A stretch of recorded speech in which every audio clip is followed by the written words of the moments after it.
This is Hidden Killers with Tony Bruschi.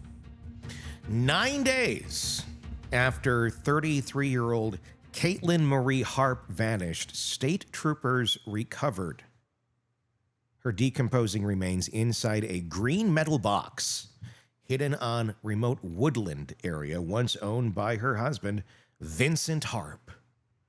It sounds like I'm thinking of Vincent Price, It does kind of have that sort of creepy name to it, doesn't it? Mr. Vincent I Harp. always thought it was kind of a creepy name. He lives at that old house at the end of the neighborhood. He sits on his porch at night and looks at the children. But none of the children know which one he's looking at because his eyes go both ways. I don't know. I just kind of came up with that. That's Vincent Harp, or not. The 37-year-old was arrested Sunday and charged with criminal homicide, abuse of a corpse, and evidence tampering. You know, like you do on a Sunday night. Go get some ice cream, watch Dr. Quinn, Medicine Woman, and get arrested for abuse of a corpse, evidence tampering. Yeah, he's being held without bail pending a July 14th hearing. He's going to miss the fireworks. Oh. Katlyn's twin sister, Heather Lane, reported her missing on June 20th after the pair missed the customary daily call, something Katlyn never failed to do. Life 360 location sharing also froze that night, deepening concern. Investigators first interviewed Vincent Harp on July 21st in his cave. Now, I just kind of picture him live kind of in a castle-like setting and being like a vampire. I don't know. He admitted arguing with his wife after dinner on June 19th, but claimed she was gone when he awoke at 5 a.m. from his casket. His account quickly unraveled. Phone logs, surveillance footage, and witness statements showed conflicting timelines of his whereabouts before, during, and after the disappearance. Detectives wrote in a criminal complaint. Security video from a nearby gas station captured Harp the morning of June 20th asking for latex gloves. When an employee handed over before he drove off in his silver Chevrolet Silverado. Chevy Silverado. The car that can pack a body. Just don't forget your latex gloves. Chevy Silverado. I'm trying to think. There was what was the jingle with Silverados back in the 90s? Like a rock? Like a rock. Chevy Silverado. Yeah, like that. Hours later, cameras recorded the same truck with a large green metal box strapped in its bed. The Chevy Silverado. Cell tower data placed Harp on a remote mountain road that day. In a GMC Yukon that became stuck in the mud, turning from Silverado to the Yukon, leaving drag marks into the woods.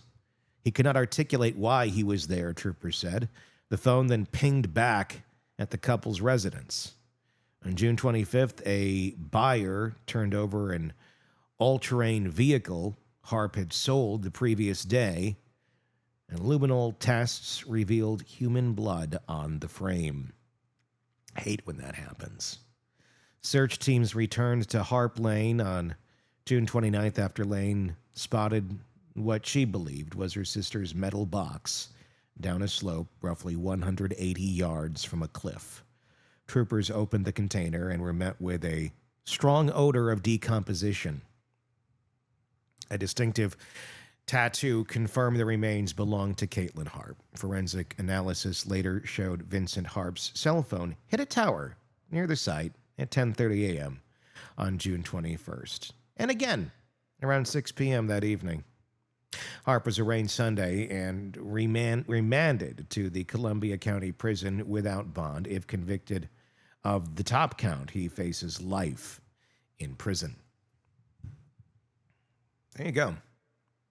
Well, and then it takes the sister to report her missing. So right off the bat, that doesn't look good for him.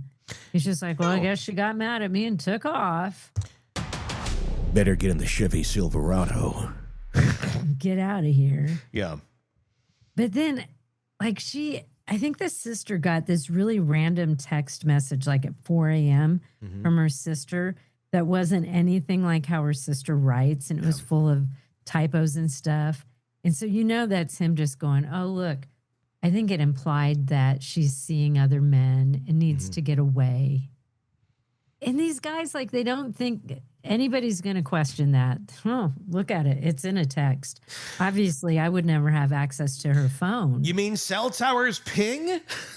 What is, Right? is that like ping pong? What do you mean? There's video cameras at the convenience store with me walking in asking if I could just have a pair of latex gloves. What? They got that on video? Not the brightest, There's folks. video with something in the back of my truck. What? And I just happened to own that property that I was on and got my truck stuck and her body was found. Coincidence? Like, it's just so sad. And I feel so sorry for this sister because I think she was one of them that, like, on the search for her daughter, for her sister, and found the box her sister was in. Yeah. And they're twins. Not only is it bad enough it's your sister, but it's your twin. I can't imagine. What's the I motive just can't here? imagine. Probably he got pissed off because who knows? She was going to leave him, or she wasn't doing what he wanted her to do, or she questioned his decisions. Who knows? Any number of things. Yeah. He's the one who knows what exactly happened. And the thing is, we'll probably never know. Yeah. And you would want that as, her sister, some kind of answer for why. But I don't think that, and even if they were ever to get the why, it would never make sense. Well, because there is no logical reason for any of that. There isn't. Like, tell me why you thought this was a good idea, but there's no real reason ever that's going to be a good idea. I mean, it's like, oh, that's why. Oh, well, that totally makes sense. That's why he killed her.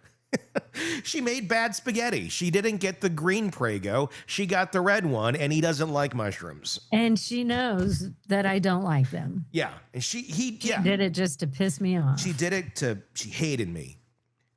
She effed my mouth with the wrong Prego. Right? I mean, that's what it could be. Yeah. That's what's so sad about this. And then she's missing for days and he just goes about his business like nobody's ever going to think it was me. I did a great job covering my tracks. Well, I love it when people like him get caught. I love it. And it'll be interesting to see how this one plays out. I want to see more of the evidence. I mean, obviously there's quite a bit here. I'm wondering what's going to happen here. Because they just got him, and he hasn't pled yet, has he? I don't think so. At least as of our recording, he hasn't. And I don't know that he's been officially arraigned. I think he has to go back to court in a week or two. Yeah.